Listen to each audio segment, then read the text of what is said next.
오늘 함께 읽은 고린도 교회, 우리가 잘 아는 교회입니다. 고린도 교회는 바울이 지금부터 한 2000년 전이죠. AD 50년 정도에 두 번째 선교 여행을 떠납니다. 떠나서 고린도 지방에 한 1년 반 정도 머물면서 교회를 하나 개척하게 된 거죠.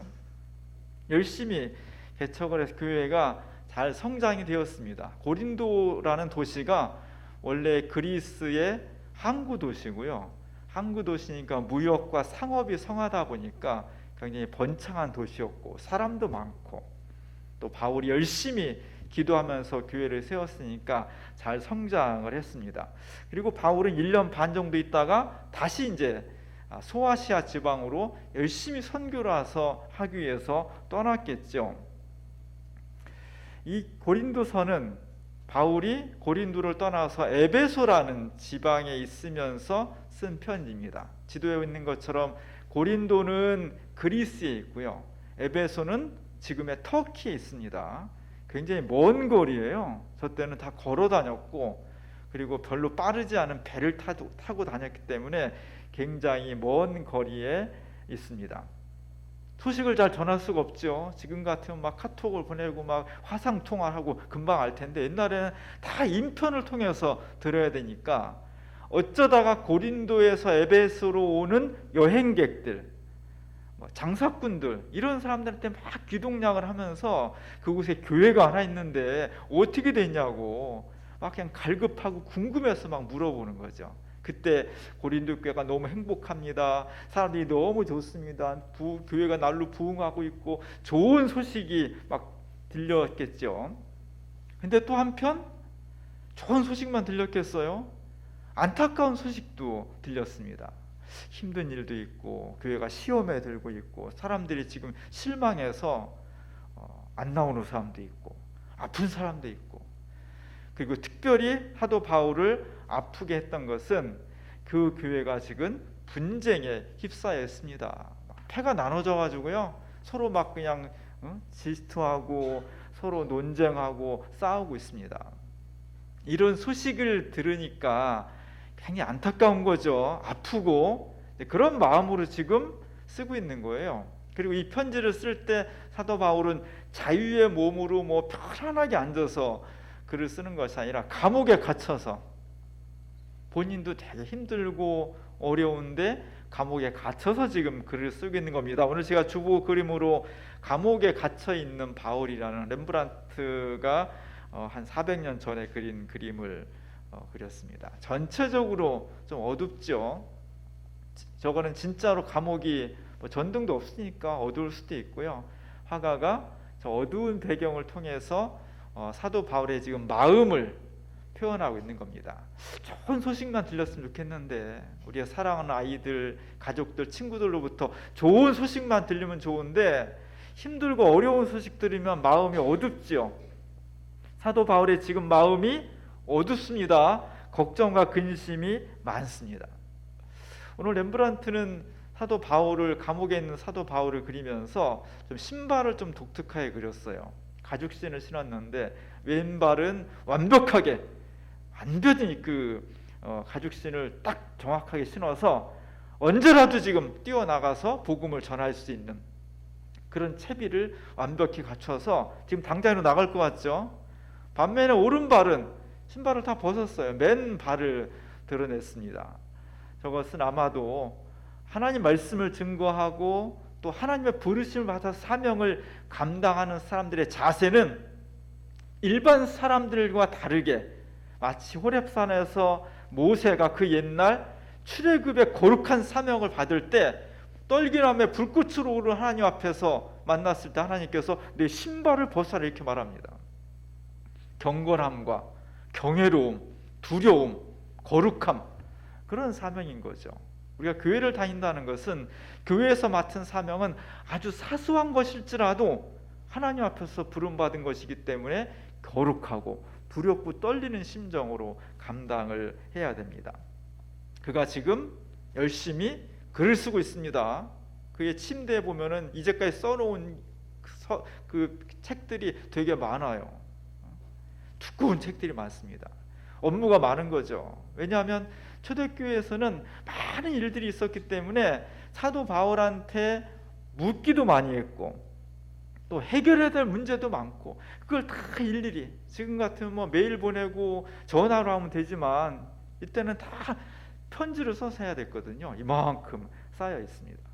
그리고 또 하나 지금 쓰고 있는 거예요.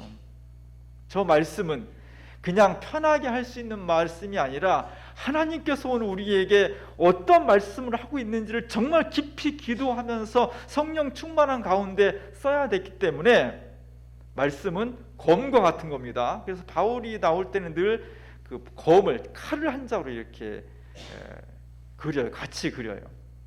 저 칼은 사람을 죽이는 칼이 아니라 악과 대항해서 싸워야 되는 거예요.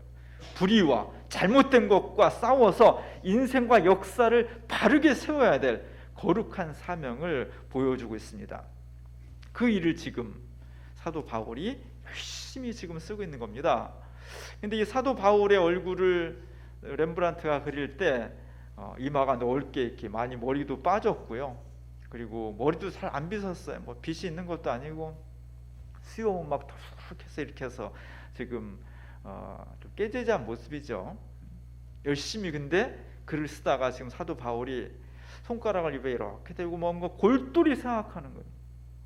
뭔가 깊이 생각하는 거예요. 어떤 문제를 자기가 해결해야 될 문제가 있는데 수학 공식처럼 뭐 1 더하기 1은 2 이렇게 나올 수 있는 문제가 아니죠. 인생의 문제도 그렇고 교회의 문제도 그렇고 역사의 문제도요 단답형으로 나올 수가 없는 거예요. 이걸 어떻게 해결하면 좋을까? 이 물음에 대해서 어떻게 하면은 해결책을 제시할 수 있을까? 옛날 사도 바울이나 지금 목회나 다 마찬가지입니다.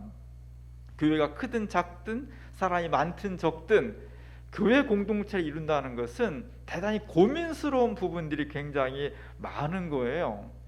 우리 교회도 그렇습니다. 평안하고 기쁘고 감사한 일도 있고 또 사람들이 아프기도 하고 일터의 문제도 있고 가정의 문제도 있고 참 한 번에 해결할 수 있는 여러 가지 인생의 문제들을 가지고 또는 사회와 역사의 문제를 가지고 씨름하는 거예요. 그 가운데서 어떻게 새로운 길을 찾아낼 수 있을까? 기도하고 몸부림치는 것이 교회의 공동체입니다. 전체적으로 어두운 반면에 그래도 이 화가는 희망의 끈을 놓지 않고 있습니다. 창 쪽으로부터 빛이 들어오고 있죠.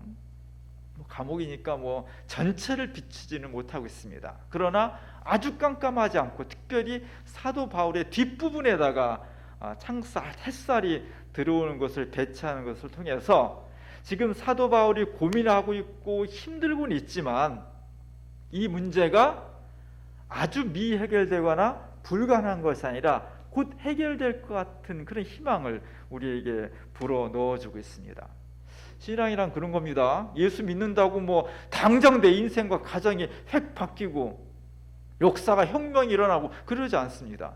그러나 이게 언제 바뀌지? 언제 해결되지? 답답하기도 하고 참고 견뎌야 되지만 마침내 그곳에 하나님의 역사가 개입돼 있고 우리를 그곳으로 인도할 것이기 때문에 어두운 감옥 안에서도 새로운 햇살을 바라보면서 희망을 찾아가는 겁니다. 거기 믿음이 필요해요. 믿음이 역사하는 거예요. 이 믿음을 통해서 하나님의 놀라우신 권능이 우리의 삶으로 찾아 들어오는 거예요. 우리 역사 속으로 들어오는 겁니다. 그것을 믿고 그 믿음대로 살아가는 것이 신앙생활입니다.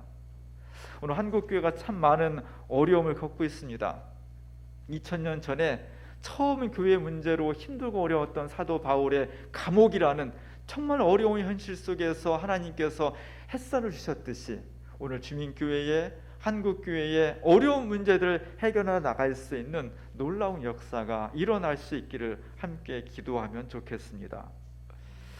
고린도 교회는요 2000년 전의 교회니까 초대교회 중에 하나죠. 아주 최초에 만들어진 교회 중에 하나입니다. 얼마나 문제가 많겠어요.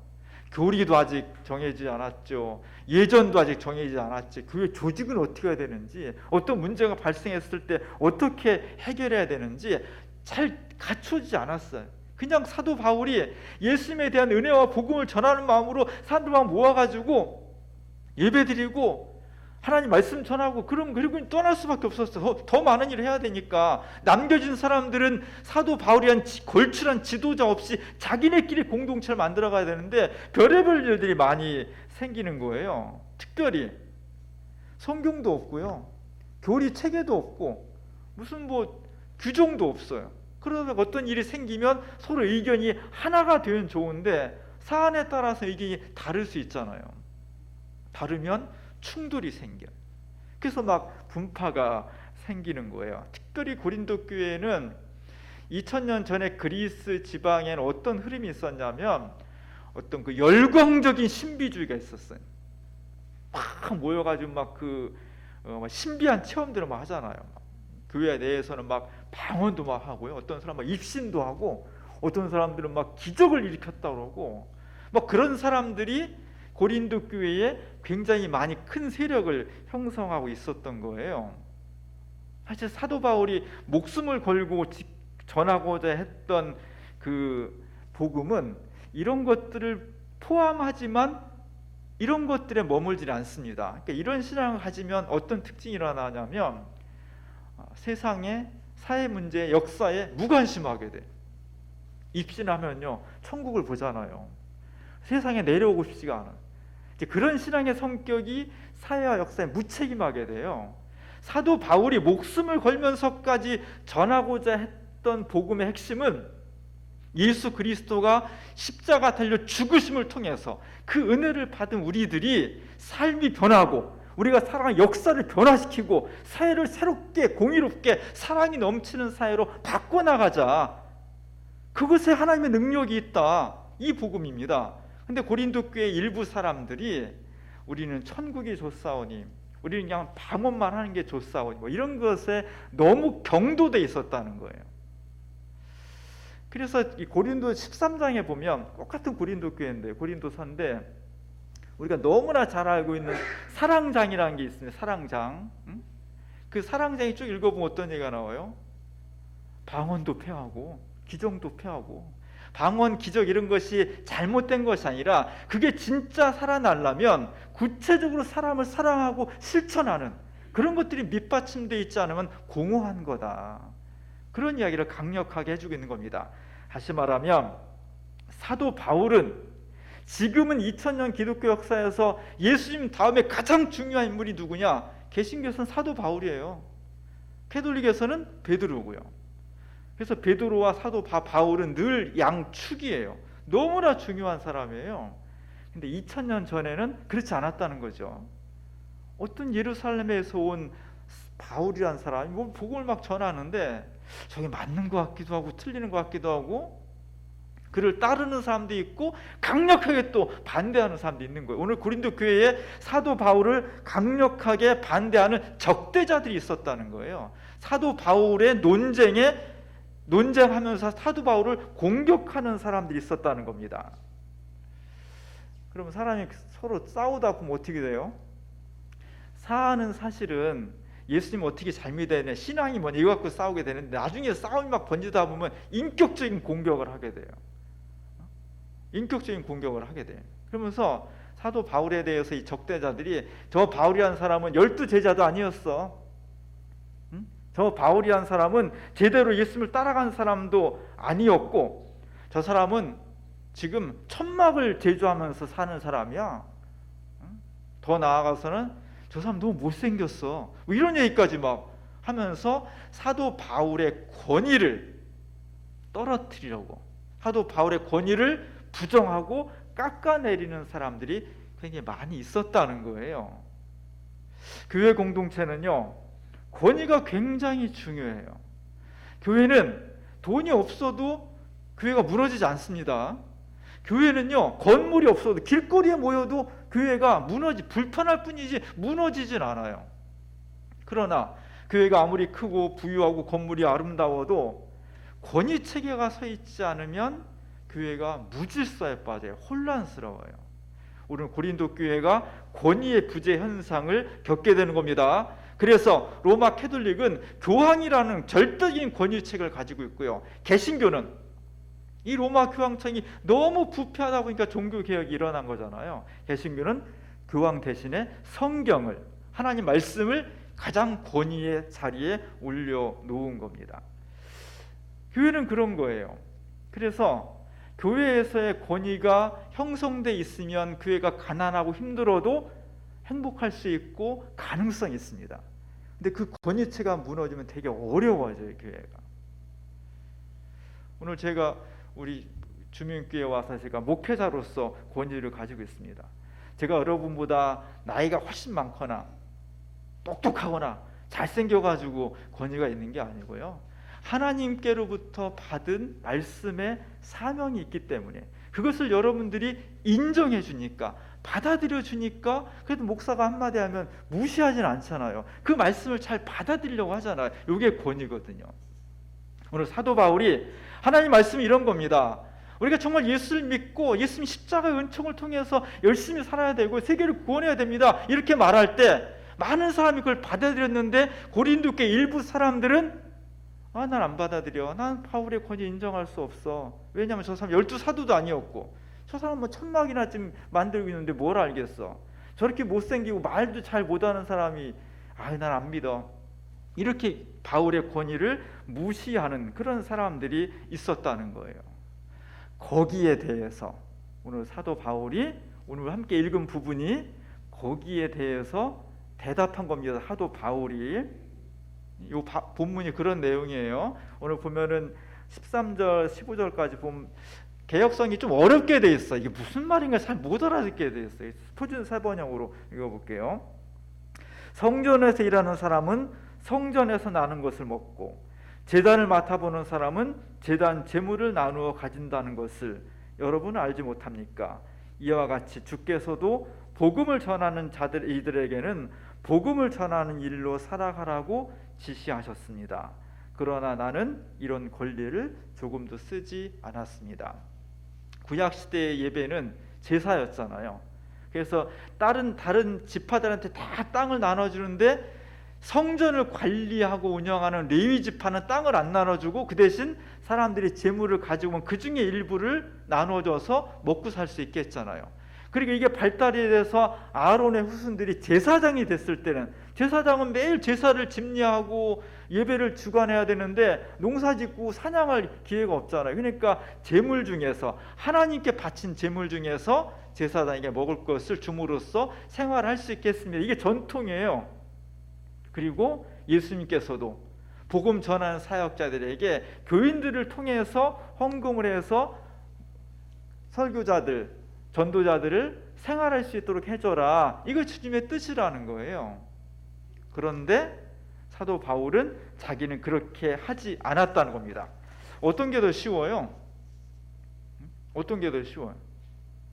제가 만약 여러분들이 헌금해가지고 제가 생활비를 안 주면 저는 뭘 할 수 있을까요? 목사들은 할 게 없어. 이게 뭐 직업을 가질래도요, 되게 다 택시 운전이나 무슨 뭐 대리운전 이런 거 많이 해요.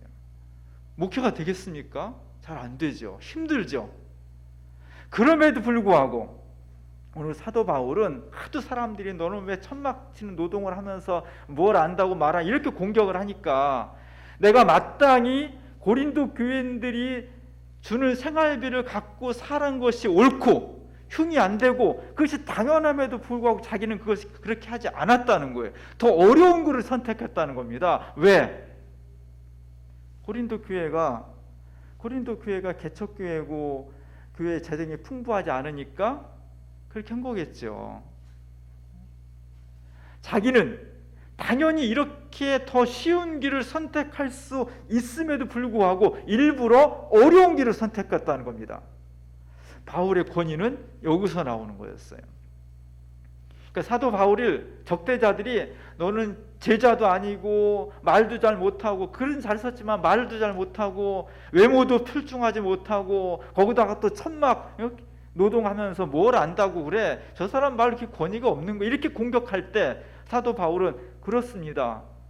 나는 천막을 치면서 거기서 나오는 수익으로 삽니다. 하나님께서, 예수님께서 고린도 교회 여러분들이 헌금하는 것을 통해서 생활을 받고 사는 것이 전혀 잘못된 것이 아님에도 불구하고 나는 더 어려운 길을 스스로 선택했습니다. 여러분들이 그렇게 하라고 해서가 아니라, 예수님이 그렇게 하라고 해서가 아니라 당연히 쉽고 편한 길을 선택할 수 있음에도 불구하고 나는 더 어려운 길을 선택했습니다. 이 주장을 하는 겁니다. 우리는 오늘 바울이 전하는 복음의 전통 위에 서 있는 겁니다. 우리 개신교는 크게 보면 바울의 신앙 전통 위에 서 있는 거예요. 사도 바울의 신앙의 핵심은 딱 이런 거예요. 빌립보서 3장 8절에 보면 나의 주 예수 그리스도를 아는 지식이 가장 고귀함으로 나는 그 밖의 모든 것을 해로 여깁니다. 나는 그리스도 때문에 모든 것을 잃었고 그것들을 오물로, 배설물로 여깁니다. 세상의 모든 것을 다 포기했다는 거예요. 예수님 때문에. 사도 바울은 나는 오직 예수님만 알고 싶습니다. 오직 예수님만 전하겠습니다. 나는 예수님 외에는 모두 다 필요 없는, 나에게 해로운 것으로, 나에게 배설물처럼 아무 의미 없는 것으로 여깁니다. 뭐가 중요한 거냐? 예수 그리스도가 나를 위해서, 이 세상을 위해서 스스로 십자가 달려 죽는 것, 죽으신 것, 그리고 그 죽음에 머물지 않고 부활하신 것, 이것을 나는 가장 소중한 것, 이것만 붙잡고 살겠습니다. 이것을 전하는 것이 내 삶의 의미고 목표입니다. 우리는 이 전통에 서 있는 거예요. 우리는 이 믿음을 받아들이는 겁니다. 우리가 가장 중요한 것은 예수님께서 나를 위해서, 이 세상을 위해서 십자가 달려 죽으심으로 내가 구원을 받았다는 것, 그것을 믿음으로 받아들이는 거예요. 이게 중요한 겁니다. 이게 오늘날 가장 중요한 교회의 핵심이에요. 개인권이든 사회권이든 예수 그리스도의 십자가의 부활의 은총을 통해서 오늘 우리가 구원의 백성이 되었다는 것을 든든히 붙잡아야 됩니다. 바울은 이 믿음을 지키기 위해서 스스로 어려운 노동을 선택했어요. 오늘날처럼 천막 만드는 것이면 기계화되어 있어가지고 하는 게 아니라 일일이 사람이 다 자르고 깁고 못질하고 다 해야 되는 거거든요. 어려운 일입니다. 그러면서 또 복음 전도해야 되고 교인들 돌봐야 되고 너무너무 어려운 일이에요. 쉬운 길을 선택할 수 있음에도 불구하고 일부러 어려운 일을 선택하는 겁니다. 예수님의 복음을 더 잘 전하기 위해서. 인간은, 모든 생명체는 본능을 따라 사는 게 제일 쉬워요. 배고플 때 먹고, 놀고 싶을 때 놀고, 눕고 싶으면 눕고, 승질내고 싶으면 승질내고, 다른 사람한테 해를 끼치면 내 이익을 취하고 싶으면 이익을 취하고, 내가 살기 위해 남을 희생시키고, 이게 본능이에요. 동물은 그렇죠. 사자가 뭐 사슴 형편 봐줘가지고 잡아먹을 거 안 잡아먹습니까? 동물의 세상에서는 당연한 거예요. 사람은 그렇게 살면 안 된다는 겁니다. 왜? 사람은 크게 보면 동물이지만 일반 동물과 다르게 하나님의 형상과 하나님의 심성을 따라서 지음받은 영적인 존재이기 때문에 그렇게 살면 안 된다는 거예요. 이게 어려운 겁니다. 우리도 동물처럼 오직 내 이익만, 내 명예와 내 이익과 내 권력만 가지고 추구하면서 살면서 다른 사람을 희생시키고 다른 사람 짓밟고, 이게 편한 거예요. 이게 쉬운 길입니다. 근데 그렇게 살면 안 된다는 거예요. 스스로 내가 그렇게 할 수 있음에도 불구하고 내 편한 길을, 넓은 길을 마다하고 좁은 길, 험난한 길, 고통스러운 길을 선택해 가는 것이 십자가의 길이고 그 길 위에 구원이 있다는 것입니다. 오늘 우리 교회가 이 길을 선택해 가야 됩니다. 오늘 우리 교회가 힘든 것은 돈이 없고 건물이 없어서가 아니라 좁은 길을 선택하고 생명의 길을 선택하는 것보다 넓고 편하고 본능에 따라 살아가는 삶을 선택하고 장려했기 때문에 교회가 지금 어려워지는 거예요. 다시 살 길은 뭔가 복음으로 돌아가야죠. 바울이 그랬던 것처럼 정말 새로운 복음, 예수님이 가르쳤던 그 복음, 십자가를 짐으로써 우리가 가는 길이, 그것이 정말 구원의 길이라는 것을 다시 일으켜 세워야 돼. 근데 이게 쉽냐고요? 어렵습니다. 인간의 의지나 결단으로 될 수 있는 게 아닙니다. 그래서 뭐가 진짜 필요하냐? 성령의 역사하심이 필요한 거예요. 성령의 도우심 없이는 우리가 인간의 본능을 넘어설 수가 없다니까요. 여러분이랑 똑같이 동물적 욕구에 매몰당한다고 그쪽에 따라 살 수밖에 없는 거예요. 누가 십자가의 죽음의 길을 걷고 싶어 합니까? 할 수 없는 거죠. 그러나 성령이 임재하시면, 성령이 강림하시면 변하는 거예요. 초대교회 사람들이 지난주 우리가 사도행전 보았듯이 두렵고 떨리고 폐쇄 공포증에 있던 이 사람들이 어느 순간 길거리에 뛰쳐나와서 사람들에게 막 전한 거예요. 목숨을 걸고. 어떻게? 이렇게 한번 해보자. 결단이 된 게 아니에요. 성령 임재하시니까 그 성령의 역사하심이 그 길로 나가지 않고는 견딜 수 없는 그런 모양으로 만들어 버린 겁니다. 그래서 성령이 필요한 거예요. 우리가 주님의 길을 걷기 위해서 정말 우리의 본능을 넘어서서 구원의 삶을 살아야 돼요. 근데 우리는 너무나 연약하고 우리는 너무나 동물적이고 너무나 본능에 따라 살 수밖에 없는 똑같은 사람들입니다. 어떻게 가능하냐? 초대교회 사람들처럼 성령의 충만을 받고 나서야 가능한 거예요. 저 모습을 보고 믿지 않는 사람들이 뭐라고 그랬습니까? 이상한 사람들이네. 저 예수 믿는 사람들 세술에 취했나 봐. 그렇습니다. 이거는요 맨정신이 안 되는 거예요. 술 먹는 사람들은 소심할 때 술을 먹는 거예요. 용감해지려고. 그래서 막 술김에 막 이렇게 얘기하잖아요. 마찬가지로 성령의 세술에 취하지 않으면 우리는 기본적인 욕구를, 본능을 넘어설 수가 없는 겁니다. 그러나 누구든지 성령 임재하시면, 우리 가운데 성령이 감리하시면 아무리 동물적인 본능이 강한 사람이 할지라도 자기를 초월할 수 있는 거예요. 예수님이 그렇게 하셨던 겁니다. 교회는 그런 공동체예요. 하나님 나라는 그런 모습입니다. 교회는 하나님 나라의 그런 모습을 연습하고 선취해 가는 겁니다. 그래서 우리 교회가 그랬으면 좋겠어요. 세상 사람들은 서로 편한 일, 이익이 많은 일, 나한테 도움이 되는 일, 그런 쪽에 먼저 선택해 그걸 선점하려고 노력을 하잖아요. 힘들고 굳은 일, 손해나는 일은 안 하려고 하잖아요. 교회는 반대해야 되는 거예요. 교회는 힘들고 손해나고 귀찮고 지저분하고 이런 일들을 서로 하려고 경쟁을 해야 돼요. 그것이 우리가 하나님 나라의 백성이 되는 길인 겁니다. 오늘 성령 강림절 후 첫 번째 주일을 맞이해서 오늘 사도 바울이 대단한 싸움을 하고 있는 거예요. 그리고 이 싸움에서 이긴 겁니다. 어렵지만 이긴 거예요. 스스로 힘들고 어려운 좁은 길을 선택해 가는 것, 그것이 어떻게 가능하냐? 우리의 본능은 넓고 편하고 내가 유익한 쪽으로 방향 지어졌는데 그 본능을 넘어서서 예수님처럼 십자가를 향해서 돌진하는 삶 속에 부활과 생명이 있다는 거예요. 그것이 어떻게 가능하냐? 성령의 역사하심이 우리를 가능케 하십니다. 성령의 충만함을 통해서 예수님이 그러셨듯이 2000년 전 고린도 교회를 통해서 바울이 그랬듯이 진정한 그리스도의 삶을 이루어가는 우리 모두가 될 수 있기를 주님의 이름으로 간절히 축원합니다. 기도하겠습니다.